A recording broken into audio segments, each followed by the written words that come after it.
right, good afternoon. Again, I'm Jennifer Homendy, and I'm chairwoman of the National Transportation Safety Board, or NTSB. With me today on my left is John DeLue. He is a new board member with the National Transportation Safety Board, and he's here on his training launch. To my right is Doug Brazee. Doug is our investigator in charge, or IIC as we refer to the investigator in charge. Again, he's a senior aviation accident investigator that has been with the board for 34 years. So today, as I mentioned yesterday, today's our full first day on scene, and we have a lot to cover. In fact, we started the morning with a 2-hour meeting just to organize our investigative groups and walk through what we needed to accomplish today. Fortunately, the entire NTSB team has arrived. Like I said, yesterday we had significant delays with investigators getting here due to backups of TSA lines, and in fact I understand that this press conference had to move because the lines were actually wrapping around the building. But I do have a lot of investigative information to share today. First, as I mentioned yesterday, we were able to take possession of the cockpit voice recorder and the flight data recorder. That was at 9:57 a.m. Eastern Daylight Time. Our investigator, our local investigator, had immediately began a trip down to our headquarters in Washington, D.C. to take the CVR and FDR to our labs for downloading and for analysis. We do have some preliminary information to share from the final 3 minutes of from the cockpit voice recorder. And again, I just want to say it's preliminary and is subject to change, and for that I'm going to turn that piece over to Doug Brazee. Thank you, Madam Chairwoman.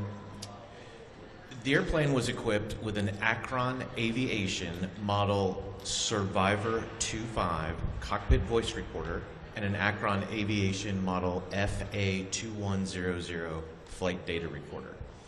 The cockpit voice recorder contained more than 25 hours of good quality audio across 4 separate channels. The flight data recorder contained approximately 80 hours of data and recorded more than 400 parameters. The NTSB will convene a cockpit voice recorder group scheduled for tomorrow at the NTSB headquarters in Washington, D.C. to review the accident flight recording and produce a written transcript. The following is a summary of events captured on the cockpit voice recorder during the final 3 minutes of the recording. All times are referenced to the end of the CVR recording. 3 minutes and 7 seconds prior to the end of the recording, the approach controller instructed the airplane to contact LaGuardia Tower. At 2 minutes and 45 seconds, the flight crew lowered the landing gear. At 2 minutes and 22 seconds, the flight crew checked in with the LaGuardia Tower. At 2 minutes and 17 seconds, the LaGuardia Tower cleared the airplane to land on runway 4 and advised that they were number 2 for landing. At time 1 minute and 52 seconds, the flight crew set the flaps to 30 degrees. At 1 minute and 33 seconds, the flight crew set the flaps to 45 degrees. At 1 minute and 26 seconds, an electronic 1,000 call-out occurred from the enhanced ground proximity warning system, indicating that the airplane was 1,000 feet above the ground. At 1 minute and 12 seconds, the flight crew confirmed that the landing checklist was complete.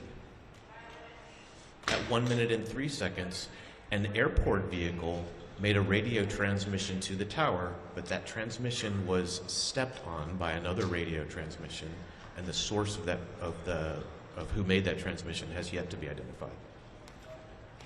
At 54 seconds, the flight crew acknowledged that the airplane was 500 feet above the ground and on a stable approach.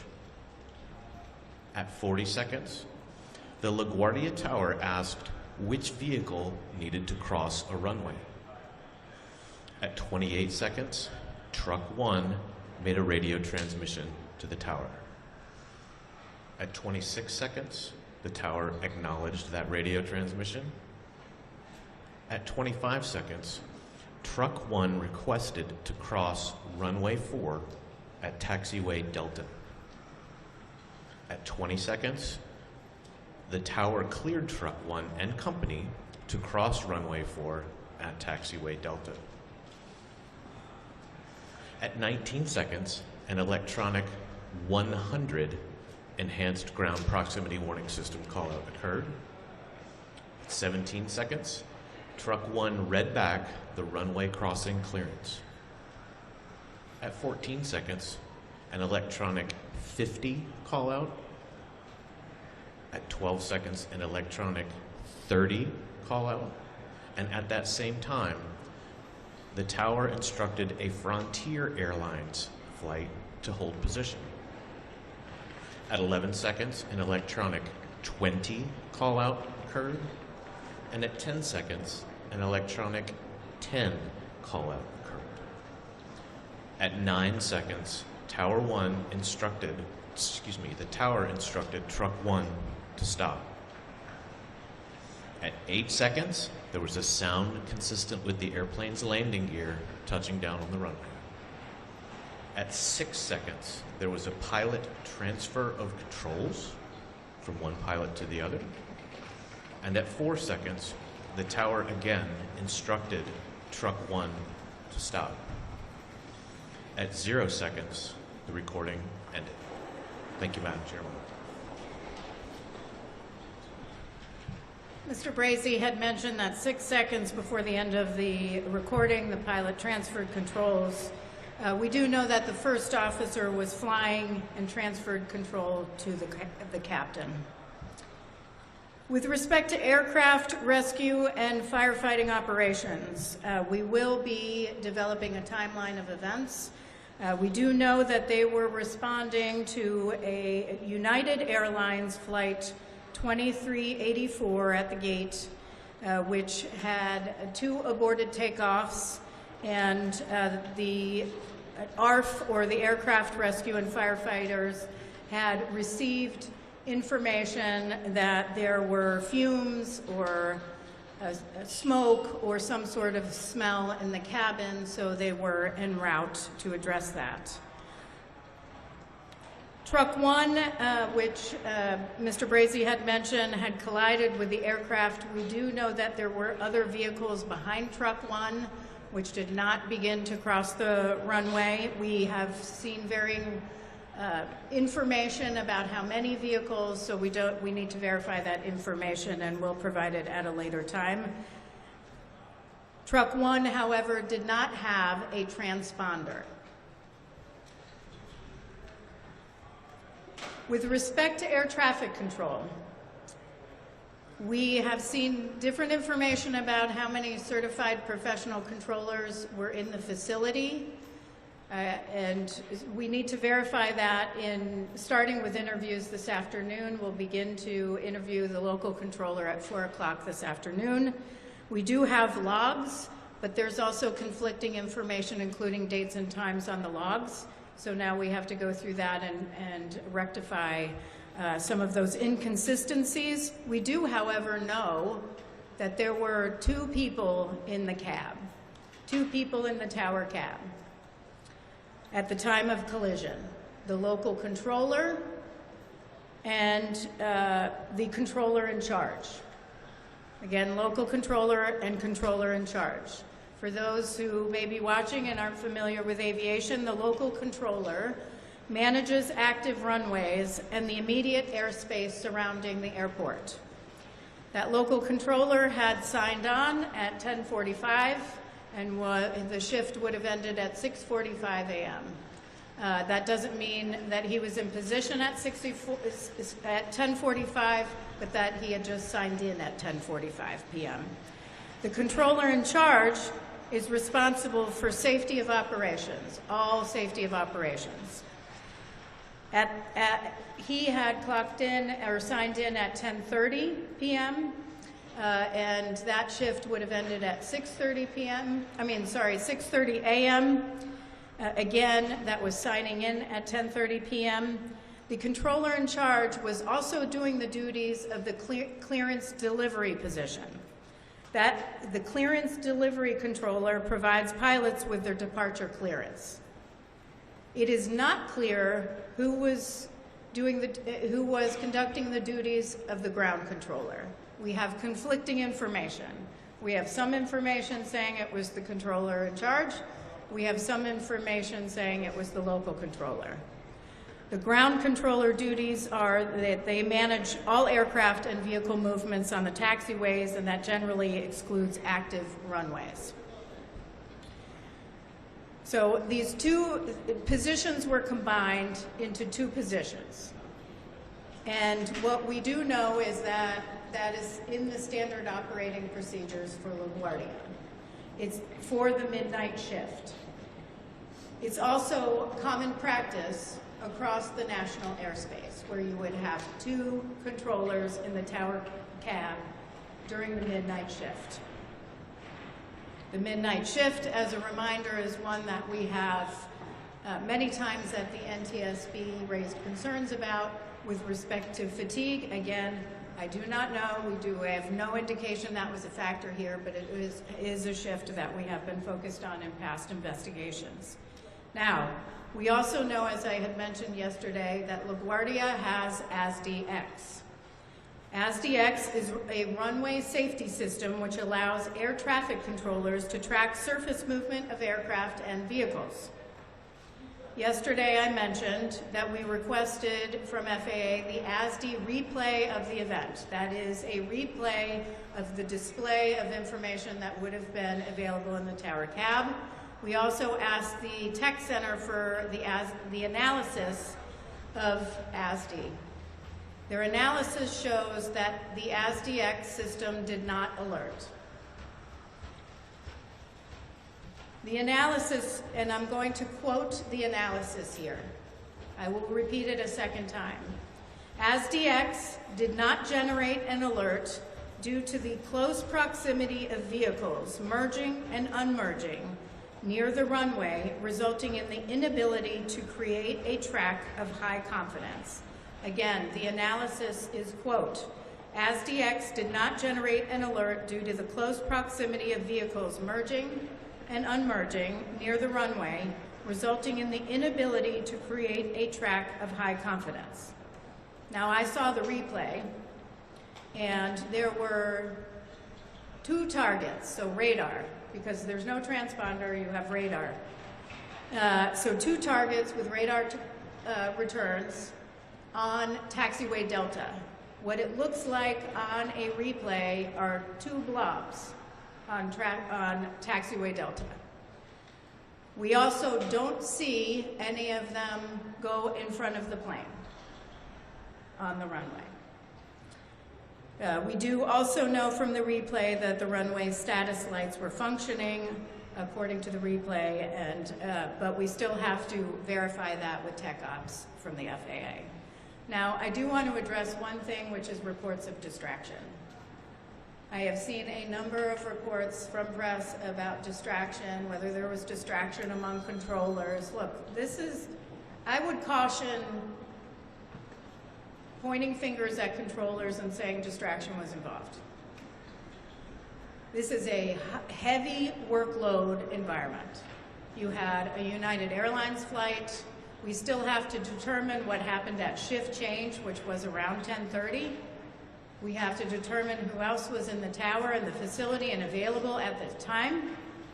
We know that controller was still on duty for several minutes afterwards. Normally they would be relieved. We have questions about that. Was anybody available to relieve that controller? We don't know that yet. We also have questions about what else was occurring, what other traffic they were dealing with at the time. So one thing I will close with before I take questions is we rarely, if ever, investigate a major accident where it was one failure. Our aviation system is incredibly safe because there are multiple multiple layers of defense built in to prevent an accident. So when something goes wrong, that means many, many things went wrong. And so here, that's why we're here. We're here to prevent this from reoccurring, prevent this from happening again. And that's going to take some time. So with that, I will take questions. I ask that you raise your hand, state your name and your affiliation. Chair Hamidi, it's Pete Muntean with CNN. Given the fact that combining controller positions has been a factor in previous incidents that you've investigated, including the DCA mid-air collision, what would you say now that you know positions were combined in the control tower cab on Sunday night? Is that a safe practice? And does it make you upset that the positions were combined? So there's a little bit of a difference in the question is on combining positions, because we saw the combining of positions in the mid-air collision that occurred near Ronald Reagan Washington National Airport about a year ago. Our understanding right now, and again this is preliminary and subject to change, our understanding is that in the DCA mid-air there were procedures followed, a list like traffic volume, staffing available, training, workload that was considered in order to combine positions like the helicopter position and the local control position in DCA. In this situation for the midnight shift, it is standard operating procedure that they only have two on duty, and those two perform the duties of other controllers. That is our understanding right now. However, we're going to further dig into that as part of our investigation. Certainly, I can tell you that our air traffic control team has stated this is a problem, that this is a concern for them for years. That they have had this concern for quite a long time. I can understand it's a concern, especially if there's a heavy workload. ASDX did not work, and during the near collisions of 2023, you repeatedly said that ASDX should be at more airports and it could prevent collisions. How upset does it make you that it's clear that it did not work in this scenario? Well, the question is, how upset does it make me that ASDX didn't work? Because we've repeatedly recommended that ASDX work. Well, in order for ASDX to work well, you have to know where ground vehicles and aircraft are. So in this case, that vehicle did not have a transponder. And it would have been helpful when you have a radar, radar target. It does not provide you with the information that you need like it would for an aircraft as a controller. Yes. Jackson Crosco with Global News Canada. Is there any indication from the voice or data recorders that the pilots saw the fire truck or aware they were on the runway? Is there any indication from the CVR that the pilots saw the fire truck on the runway? I don't have information at this time on that. However, we are doing further analysis on our cockpit voice recorder. We have a group that we have formed that will analyze the CVR, and part of when they analyze is they will talk in the group about what they're hearing, what they've heard, any sort of background noises, and we'll provide a transcript, and then we'll release that publicly, so we'll know more then. Chair Hamidi, Andrew Siff from NBC4 New York, WNBC TV. With regard to the midnight shift, is it literally a midnight shift that you've expressed concerns about in the past, or is it sort of that later shift when there's typically less traffic at an airport?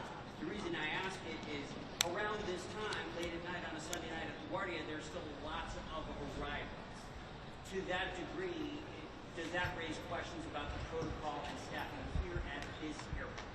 Well, so the question is about the shift, and are we just concerned about that shift in the past, or would there be other shifts, and does it make sense to have two controllers in the cab with such a busy airport, and this be sort of standard operating procedures and common practice across the national airspace? I think I restated it accurately and have now forgotten what you asked me. But on your standard operating procedure, on the standard operating procedures, look, LaGuardia is 900 flights, I believe, per day That's pretty substantial. It's not the same as other airspace or other airports across the national airspace. That's certainly something we will look at as part of this investigation. How that would that make sense? You know, why would that make sense at LaGuardia? We will, that is part of our analysis in this investigation. And what was the other one? Well, just as So on the mid-shift, we have identified the mid-shift generally as concern in other investigations, largely due to fatigue, because it spans that time frame at your circadian low during the day when you're most fatigued. Madam Chair. Chairwoman. Yes. Mariela Soldado from Univision, Enhanced Univision. Thank you for taking my question. We're talking about one of the biggest airports. So, Secretary Duffy said that it's well equipped, well staffed, but when I hear you speak about the main responsibility that these agents are having in the towers, I'm trying to think, did they know that the other person is doing the other responsibility? Is there a moment that they could be confused as to who is doing what, since there's really more than one responsibility at a time? Do we know both were trying to help the same emergencies, whether it was the fumes or the runway? The question was, could there potentially be confusion among the two controllers of who's having what discussion, and could it be that they were both having the same communications, or different communications, or conflicting information communications?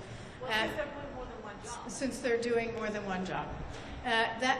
I can't answer that right now, because that's something we have to investigate as part of this accident scenario. Those are the exact types of questions that we'll ask when we interview the controllers, both the two that were in the cab at the time and the other controllers that may have been on duty, either and include previously or after that. One thing I want to do is come back to something that Pete asked about, which is controllers and the information they should have, and ASDX and our past recommendations. Controllers should have all the information, the tools to do their job. All the information they need. We've recommended ASDX, but you have to have information on the ground movements, you know, whether that's aircraft or vehicles moving on the airport, in taxiways, on runways. They should have all the information. This is 2026. You know, the Secretary talks about upgrading our air traffic control system. We have an old air traffic control system. This is why he talks about that. We need to upgrade, but we also need to improve safety across the air. It's not just air traffic control, it's safety all around. Yes?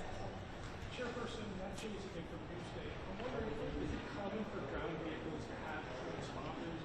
And second, what does it mean that a radio transmission was stepped on? Okay.